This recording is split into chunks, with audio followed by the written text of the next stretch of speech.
तो सर आप north east कैसे आए, कब आए और किन प्रोजेक्ट्स पे आपने काम किया है नॉर्थ ईस्ट में?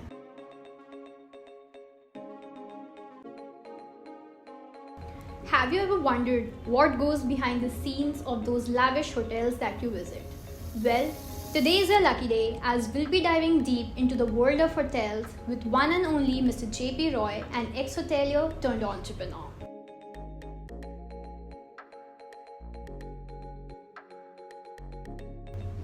So come, let's climb onto this ladder of innovation in hotel industry with JP sir himself. Hi, Hi sir. how are you? I'm good sir, how are you? All well, all well. So what attracted you about the hotel industry and आप first time इसके बारे में कैसे सोचे और कैसे enter किए इस industry को? देखो ये बहुत इंटरेस्टिंग कहानी है. Actually, after doing my 12th, I thought of doing UPSC. Okay. Then I started for that preparation. Then somehow actually cooking is my hobby. Okay. तो from my childhood only I used to cook. तो मैं उसको सोचा कि इसको अब profession में कैसे लाया जाए. Right. तो फिर मेरा उधर में ध्यान आ गया. तो somehow when I was doing trying for UPSC, तो मैंने कोई ऐड देखा कोई कॉलेज का, हमारे जो कॉलेज का था. तो मैं बोला कि ऐसी मस्ती में बोला ट्राई करके देखते हैं. तो हमने फिल किया, एग्ज़ाम दिया, उसका एंट्रेंस सेलेक्ट हो गया. Okay, nice. फिर होटल इंडस्ट्री का पार्ट बन गया. So how has your journey been till now? Again, this is my journey was very interesting. Actually, the day I joined this college, my family was not interested for hotel industry. Actually, in my family, everybody is doctor, engineers. Okay. So my father thought that time 20 years back कि तुम क्या करोगे, रसोइया बनोगे या फिर. तो I said पापा whatever I'll do, but I'll not theft, I'll not do pickpocket to anybody, so let me go. So I joined the college. और उसके बाद सबसे इंटरेस्टिंग था कि फर्स्ट ईयर में हम लोगों को होटल्स में ट्रेनिंग के लिए भेजी जाती है. तो जब फर्स्ट टाइम मैं गया किचन में मतलब तो हमारे जितने ट्रेनिंग पीरियड में हमें क्या होता है कि अलग अलग डिपार्टमेंट में भेजते हैं काम सीखने के लिए. Okay. तो वेरी फर्स्ट डे मेरा लाइफ में बहुत इंटरेस्टिंग हुआ कि वो मुझे डायरेक्ट जहाँ पे प्लेटें धुलती है वॉशिंग एरिया में वहाँ पे भेज दिया गया. तो मेरे लिए बहुत दुख वाली बात थी कि मैं ऐसे जगह से आके फिर ये करना पड़ेगा, ये है. तो मैं काफ़ी नाराज़ मतलब अपने आप से दुखी भी हुआ. बट मैं भाग नहीं सकता था क्योंकि मैं अपने इच्छा से इंडस्ट्री ज्वाइन किया था. तो फिर मैं किया. तो मेरे लाइफ में क्या हुआ कि ऐसा टर्निंग पॉइंट आया कि मैं दूसरी बार कहीं पे हमारे हर ईयर एग्ज़ाम देने के बाद हम लोगों को इंडस्ट्रियल ट्रेनिंग के लिए भेजा जाता था. तो फिर वहाँ पे मैं एक बार क्या हुआ ट्रेनिंग के लिए गया तो मैंने देखा एक जेंटलमैन सूट बूट में है और वो ग्लास धो रहे. तो मैं सोचा कि होटल के कोई मैनेजर वगैरह होंगे. तो मैंने वहाँ पे पूछे स्टाफ से कि ये जेंटलमैन कौन है. तो बोले आप पहचानते नहीं. मैं बोला नहीं, मैं अभी नया हूँ, मैं नहीं पहचानता. तो बोले he is owner of the hotel. It was JP group. तो he was JP Gaur. Okay. तो फिर मैं ये हो गया. मैं बोला सर आप छोड़ो, मैं कर देता हूँ. तो उन्होंने बोला मेरे को बेटा कोई भी काम छोटा नहीं होता, कोई दिक्कत नहीं, मैं कर लूँगा. अपना काम होता है. तो that sentence was turning point for my life कि मैंने सोचा जब ये कर सकते हैं तो मैं क्यों नहीं कर सकता.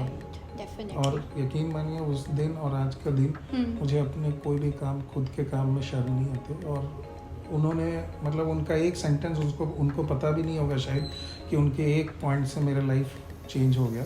तो वो दिन और आज का दिन मैं अपने काम पे बिल्कुल नहीं शर्म. So the journey has been very nice then. Very nice. It was very nice, very interesting. Actually, this industry is very interesting. Yeah. ये डिपेंड करता है कि आप कैसा इंडस्ट्री को एंजॉय करना चाहते हो. काम करते करते आप एंजॉय करो. बहुत अच्छी इंडस्ट्री है. आप इसमें बहुत कुछ सीखने को मिलता है. मैं तो चाहता हूँ कि हर कोई अपना जब लाइफ का करियर स्टार्ट करे तो कम से कम 6 मंथ या 1 साल उसको होटल में ट्रेनिंग जरूर लेनी चाहिए. उससे आपको लाइफ में बहुत कुछ सीखने को मिलता है. अच्छा. So sir, like ये सब होने के बाद what was that one moment or maybe any incident that made you feel कि हाँ मैंने right decision लिया है और मुझे इसी को as a career continue करना है? हाँ, तो देखिए ये इंडस्ट्री में क्या होता है ना कि एक्चुअली जब बच्चे एंट्री करते हैं तो उनको लगता है कि वो निकलते ही डायरेक्ट मैनेजर बनेंगे, बट ऐसा नहीं है। हर लाइन में, हर इंडस्ट्री में क्या होता है कि आपको एक्सपीरियंस लेनी होती है, तो एक्सपीरियंस के बाद ही आपको कोई पोजीशन मिलता है। तो मैं भी बहुत एकदम दो I did BTech in hotel management, but I started my career from steward. Okay. And in 2000 I join the industry, और मैं 2000 से लेकर 2007 में मैं एक ग्रुप होटल का डायरेक्टर भी बन गया। तो ये जो जर्नी था 7 इयर्स का था, लेकिन इस 7 इयर्स में आपको बहुत कुछ सीखना पड़ता है और बहुत कुछ इंडस्ट्री को देना पड़ता है। तो मैंने भी कोशिश की और जर्नी इंटरेस्टिंग था, और जिस दिन मैं डायरेक्टर लेवल पे पहुंच गया तो नेचुरली मेरे लिए तो बहुत अचीविंग था, लेकिन उसके साथ आपके चैलेंजेस भी बढ़ जाते हैं, आपकी रिस्पॉन्सिबिलिटी भी बढ़ जाती है, और आप इंडस्ट्री को क्या नया देते हो वो इम्पोर्टेंट है। Okay, so that brings to me on the next question. What was that one challenge or setback that made you even better at your game, that made you stronger? See, to be very honestly, in every industry there is a period and a time, there is a saturation or a crisis management. Right. So you learn a lot from crisis management, because if you'll get everything, so that is nothing special in you that you are doing. जब आप crisis management में कुछ करते हैं और उससे कुछ सीखते हैं और उसमें भी आप सक्सेसफुल हो जाते हैं, वही आपकी काबिलियत है और वही आपका अचीवमेंट है।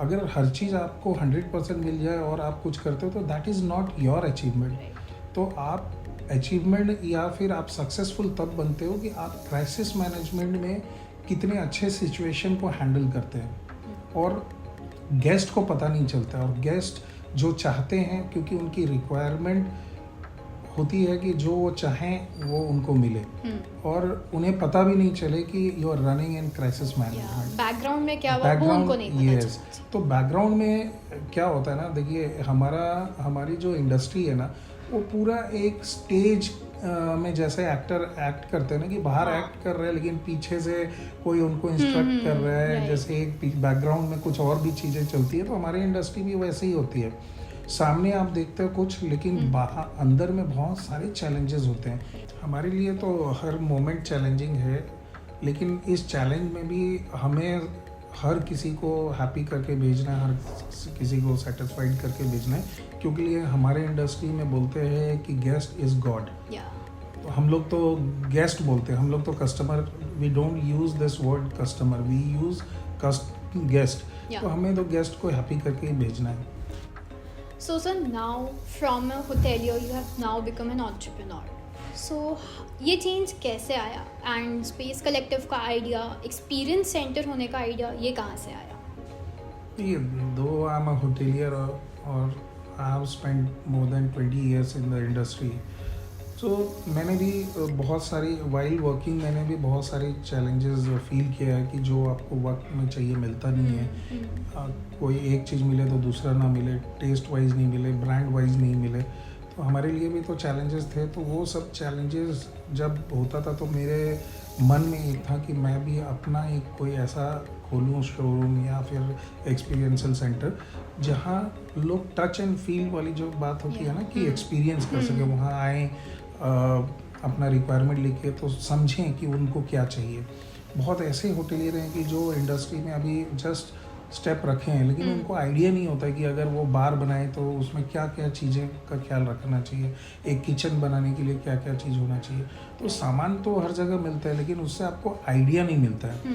तो मैंने सोचा कि मैं होटलियर हूँ तो लोगों को समझाऊंगा कि ये क्या है, तो लोगों को एक ट्रस्ट लेवल होगा कि नहीं है, if he is from the industry तो इनको आइडिया होगा क्या, तो ट्रस्ट लेवल इससे बढ़ता है। तो मैंने भी वही चीज़ सोच के इसको किया, और जो मैं प्रॉब्लम फेस किया इतने सालों तक वही चीज़ मैं सोचा कि लोगों को, जैसे नॉर्थ ईस्ट के लोगों को भी बहुत प्रॉब्लम था यहाँ पे, कुछ उस टाइप का नहीं था। तो मैंने वो सारी चीज़ें दिमाग में रखते हुए, मेरा एक सोच था, मेरा एक सपना था, उसको कोशिश किया है आप लोगों के सामने रखने का। Nice, that's nice. And so who are the biggest competitors in the industry and how do you think कि स्पेस कलेक्टिव उनसे डिफरेंट है? हमने जो किया है या अभी जो हम कर रहे हैं वो बाकी कॉम्पिटिटर्स से डिफरेंट है? देखिए, मैं सबसे पहली बात है कि मैं इसमें कॉम्पिटिटर तो अपने आप को ही मानता हूँ, मैं दूसरे को नहीं मानता हूँ। क्योंकि आपने जो स्टार्ट किया है तो आपके पास खुद इतने चैलेंजेस होंगे कि आपके रिक्वायरमेंट्स अलग अलग होंगे, लोगों का टेस्ट अलग होगा। लोग अभी तक बाहर जाके सामान लेके आते थे दूसरे बड़े शहरों में, तो अब वो चीज़ अगर आप गुवाहाटी में करते हो, नॉर्थ ईस्ट के लिए करते हो, फिर आप अपने आप को फैलाते हो, तो आपके लिए बहुत सारी चैलेंजेस होती है कि सबको खुश करना, quality wise, rate wise also. तो पहला तो कंपटीशन हम स्पेस कलेक्टिव के साथ ही है। तो मैं किसी को और को नहीं मानता, मैं चाहता हूँ कि मैं ही अपनी चीज़ों को ठीक करूँ, लोगों से जो भी मुझे एडवाइस मिले मैं उसमें और सुधार करूँ। तो there are always scope for improvement, तो मैं उसमें ज़्यादा बिलीव करता हूँ। That is a good thought कि अपने से बेटर होना is the best competition. So Space Collective अभी गुवाहाटी में है, असम में है, and Assam is like a very important part of the entire northeast of the entire seven sisters in the northeastern India, and every state has a culture of its own, has a beauty of its own. So Space Collective as a brand, how are we trying to integrate with those cultures in our brand? ऐसा है, देखिए कि hotel industry तो हम लोग international standard के हिसाब से हमारी सब चीज़ होती है, right. लेकिन प्लेस टू प्लेस हम स्टेट टू स्टेट वहाँ के कल्चर, वहाँ की क्यूजीन, उसको भी फोकस करते हैं। तो हमने ये कोशिश की अपने यहाँ पे कि जैसे नॉर्थ ईस्ट आज के डेट में अगर टूरिज़्म को देखा जाए तो north east is fastest growing states you can say in term of tourism.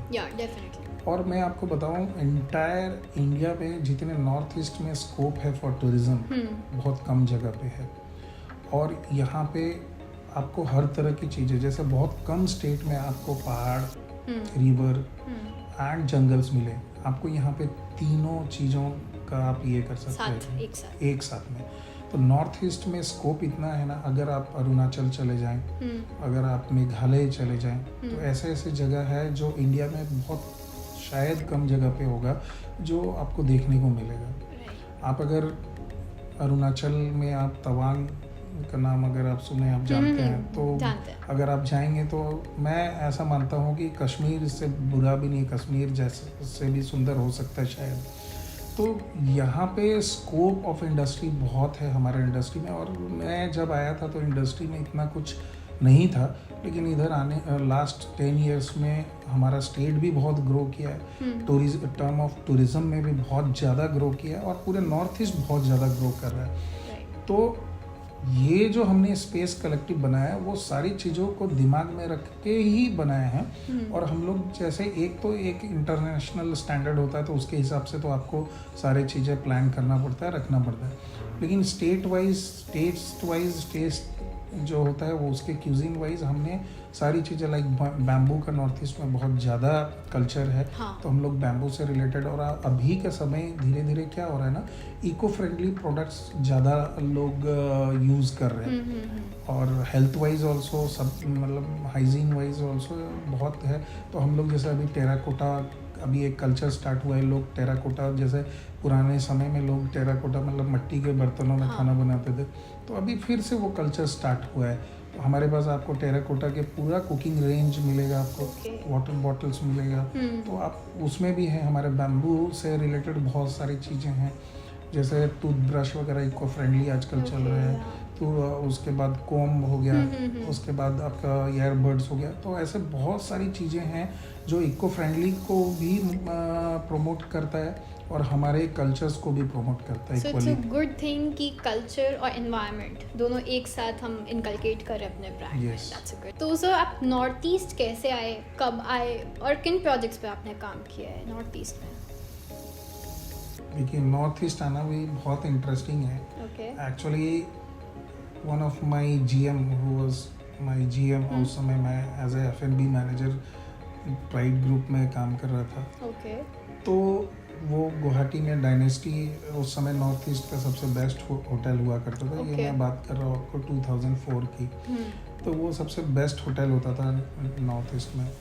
तो वो एज अ GM यहाँ ज्वाइन किया. तो मेरे को उन्होंने फ़ोन में पूछा कि मैं तेरे को कहीं बुलाऊंगा तो तू आएगा क्या. तो मैंने तो उस समय पूछा भी नहीं कि आप कहाँ बुला रहे हो. मैं बोला सर आप जहाँ बुलाओगे मैं आ जाऊँगा. फिर उन्होंने बोला कि गुवाहाटी. तो थोड़ा सा मुझे उस वक्त ये लगा कि उस समय गुवाहाटी में होटल इंडस्ट्री बोल के उतना कुछ भी ये नहीं था. तो फिर मैं बोला नहीं, जहाँ पे मुझे चैलेंजिंग चीज़ें होती है मुझे बहुत मज़ा आता है. तो मैं बोला कि नहीं चल के देखते हैं, कुछ हमारे लाइक कुछ हो गया ऐसा चैलेंजिंग तो वहाँ पे भी करके दिखाएंगे. और यकीन मानिए आया 2004 में और आज भी आपके सामने नॉर्थ ईस्ट में ही हूँ, क्योंकि मुझे ये जगह इतना पसंद आया. और मैंने भी काफ़ी यहाँ पे इंडस्ट्री में ट्राई किया कि कुछ नयापन लाने का, नयापन देने का. और मेरे साथ जितने कलीग्स काम किए, मैंने जो सीखा था लाइफ में, मैं कोशिश किया कि वो सारी चीज़ें उनसे भी शेयर करूं और उनको भी कुछ सिखाऊं. तो आज तो यहाँ पे इंडस्ट्री बहुत ज़्यादा डेवलप हो चुका है. अभी तो होटल इंडस्ट्री यहाँ काफ़ी डेवलप हो रहा है और अभी तो बहुत कुछ आना है, बहुत कुछ और भी है ना. लेकिन उस समय नो डाउट हम लोगों के लिए बहुत चैलेंजिंग था. स्किल्ड स्टाफ नहीं होते थे, उनको ट्रेनिंग खुद देना पड़ता था, दे के सिखा के. फिर एक समय हम लोग ऐसा हो गया कि लोग उस समय हमें जानते थे कि नहीं, अगर आपको अच्छी सर्विस चाहिए, अच्छा क्वालिटी चाहिए, you go there. So sir कहाँ कौन से ब्रांड्स हैं जो आपने वर्क किए नॉर्थ ईस्ट में, किनके साथ? नॉर्थ ईस्ट में तो देखिए, नॉर्थ ईस्ट में तो मैं बेसिकली गुवाहाटी में ही ज़्यादा यहाँ पे एज ए काम तो मैंने गुवाहाटी में किया. सबसे पहले जैसे कि आपको पता है कि मैं डायनेस्टी होटल होता था, तो मैं वहाँ पे आया. उसके बाद फिर मैंने किरण श्री ग्रुप जो है वो स्टार्ट किया. From one hotel we started. फिर हम लोगों ने किरण श्री का स्वीट्स और बेकरी और फास्ट फूड भी लेके आया. जैसे हल्दीराम का कंसेप्ट है, सेम कंसेप्ट में. That was the first concept in entire north east. फिर हम लोगों ने रिजॉर्ट का भी प्लान किया. और वो रिजॉर्ट भी उस समय अपने आप में एक एग्जाम्पल था. और इतना बड़ा लॉन के साथ, और खासकर मैरिजेस वगैरह के लिए, डेस्टिनेशन मैरिजेस के लिए यहाँ पे कुछ भी ऐसा था नहीं. फिर हमने उसके हिसाब से प्लान करके फिर उसको भी प्लानिंग में किया. फिर मैंने पलाशियो में भी किया. फिर नोवोटेल में मैं एज ए ओनर के बिहाफ में मैं एज ए मैनेजमेंट रिप्रेजेंटेटिव था from the project till the operation started. फिर ट्रांसेंड क्लब अभी जो नाउ मतलब अभी सबसे बड़ा प्राइवेट क्लब में बोल सकते हैं. तो और ऐसे रेस्टोरेंट वगैरह बहुत कुछ मैंने किए हैं हल्दीराम कंसेप्ट में. और भी जैसे ये बाकी ब्रांड्स यहाँ पे हैं, उसमें भी बहुत कुछ किया. और अभी तो मैं as a freelancer, as a hotel consultant भी कर रहा हूँ. तो और प्रोजेक्ट्स अभी चल रहे हैं. So it's like a wholesome experience. सारे brands. हाँ, कोशिश तो यही है. Yeah. So ये तो हम जान गए कि आप इंडस्ट्री में कैसे आए एंड कैसा रहा आपका जर्नी. बट इन सब के पहले JP सर कैसे थे और फर्स्ट आपका ये पूछिए तो अच्छा रहेगा. एक्चुअली ये इंडस्ट्री, हमारा इंडस्ट्री ऐसा है ना कि यहाँ पे बदमाश को भी शरीफ बना देता है. अच्छा. तो ये इंडस्ट्री में आपको बनना पड़ता है, क्योंकि इसमें डिसिप्लिन बहुत ज़्यादा होता है. क्योंकि जब आप डिसिप्लिन नहीं रखोगे तो आप अपने डाउन लाइन्स को आप कुछ नहीं सिखा सकते हो. तो इसमें डिसिप्लिन का बहुत इम्पोर्टेंस है. तो ये सब तो था नहीं. अब इस इंडस्ट्री के पहले वाला JP रॉय अलग ही था बिल्कुल. एकदम बिंदास, मतलब कोई ये नहीं. और इससे इंटरेस्टिंग आपको मैं कहानी सुनाता हूँ. जब मैं कॉलेज में एडमिशन लिया तो मैं एकदम बिंदास बंदा था. तो ऐसा स्लीव वगैरह एकदम स्टाइल में रखता था और बियर्ड भी बढ़ा के. फर्स्ट डे जब मैं कॉलेज में गया तो जबकि हमारी इंडस्ट्री ऐसा है कि बहुत ज़्यादा हम लोग डिसिप्लिन में रहते हैं, वेल ग्रूम्ड रहते हैं, यूनिफॉर्म में होते हैं। तो कॉलेज में भी ऐसा ही होता है, लेकिन मैं जब फर्स्ट डे गया तो एकदम पहले वाले ही स्टाइल में गया, पूरा स्लीव फोल्ड करके बेल्ट बना हुआ है। तो जब मैं क्लास में एंटर किया तो सारे लड़के एक साथ खड़े हो गए, गुड मॉर्निंग सर। तो मतलब उनको लगा कि हमारा कोई सीनियर है, रैगिंग के लिए है। फिर मैंने बोला बैठ जा भाई, मैं तुम्हारे में से ही है। So that was like very funny. तो मतलब वहाँ से इस लेवल तक इस इंडस्ट्री ने मुझे सिखाया है, और थैंक्स मैं इस इंडस्ट्री में आया, बहुत कुछ सीखने को मिला जो शायद मैं दूसरे जगह नहीं सीख सकता। तो यहाँ पे बहुत कुछ सीखने को मिला मुझे। That's great. So about marketing, like what is your opinion about marketing of brands? Do you believe that a product has to be good in itself and rest is like on the customer? Or do you believe that no matter how good the product or your service is, you have to have a marketing push to communicate about your brand to the entire world? See, to be very honest, first, no doubt, your product should be best. Yeah.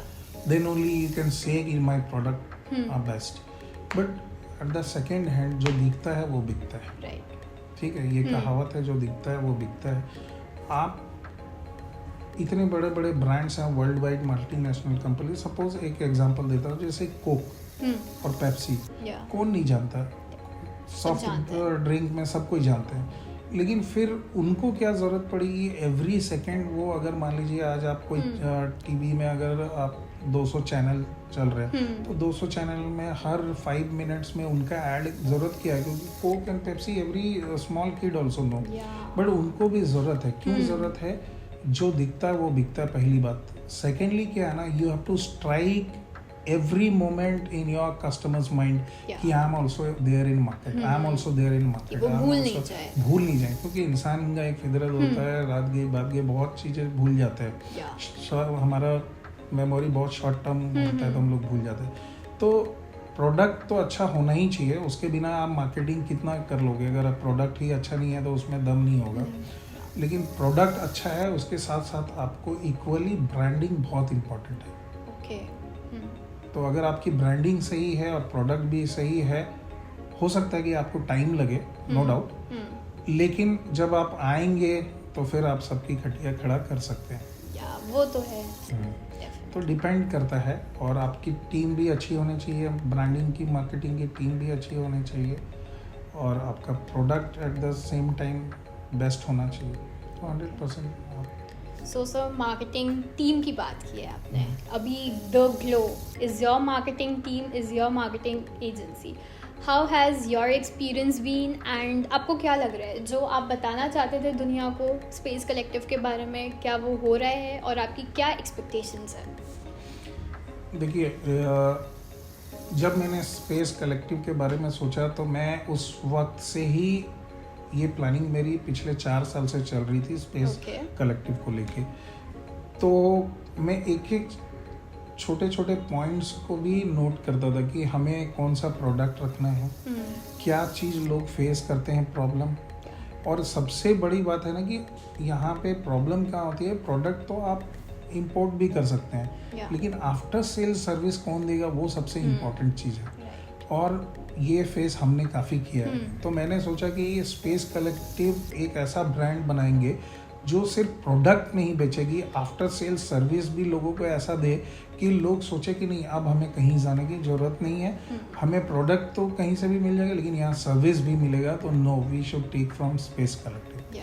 Secondly, मेरे मन में शुरू दिन से था कि हम जो भी प्रोडक्ट रखेंगे उसको ब्रांडिंग कैसे करें और ब्रांडिंग टीम हमारा कैसा हो। तो नो डाउट जो मेरा सोच था, जैसा मेरा सोच था कि मैं अपने प्रोडक्ट को मार्केट में जैसे जैसे लोगों को बताऊंगा, जैसे समझाऊंगा, तो ये टीम एकदम इक्वली मेरे माइंड से मिलके काम कर रहे हैं। तो जब आपकी फ्रीक्वेंसी और आपकी टीम की फ्रीक्वेंसी मिलती है तो आप अगर एक अच्छे राइटर हो और राइटर अगर डायरेक्टर होगा तो वो बहुत अच्छा फिल्म डायरेक्ट कर सकता है। वो है तो सेम मेरे साथ हुआ कि हमारा प्रोडक्ट अच्छा था, हमारा सोच अच्छा था, तो हमारी जो टीम ग्लू है वो भी इतनी अच्छी है कि हमारे सोच वो बिना बताए बोलते हैं ना कि टीम वही अच्छा है जो आपके इशारे को समझ के वो अपना काम कर ले। तो they are equally doing good with us. So it's safe to say that great minds do say या देखिए, आप ये कोई भी ब्रांड बनाने में आपको पहली बात है कि टाइम लगता है, और any brand can't be made from one person, it's a team work. तो एक टीम में आपका सब चीज़ आता है, आपके एक एक आदमी आते हैं, आपका ऊपर से लेके नीचे तक जितने लोग काम करें उन सब का सेम इम्पोर्टेंस है आपके ब्रांड को बनाने में। तो जैसे मैंने बोला कि ब्रांड अच्छा हो तो ब्रांडिंग भी अच्छा होना चाहिए। तो ब्रांडिंग अच्छा नहीं होगा तो फिर आपका ब्रांड को जानेगा कौन। और मैं जहाँ जहाँ पे सोच रहा था कि हमारे पहुँच होनी चाहिए, हमारी रीच होनी चाहिए, they are doing good job. Okay sir, so thank you, that was a very nice conversation with you, and the Glow team wishes you very best for Space Collective and its future. Thank you. So that was Mr. JP Roy, a great hotelier and a maverick entrepreneur. Now stay tuned for more conversations about hotel industry, but with a twist. Who knows who'll be talking to whom next? Thank you. एक second में mic तो on कर, world of hotels कोई बात नहीं, जमाने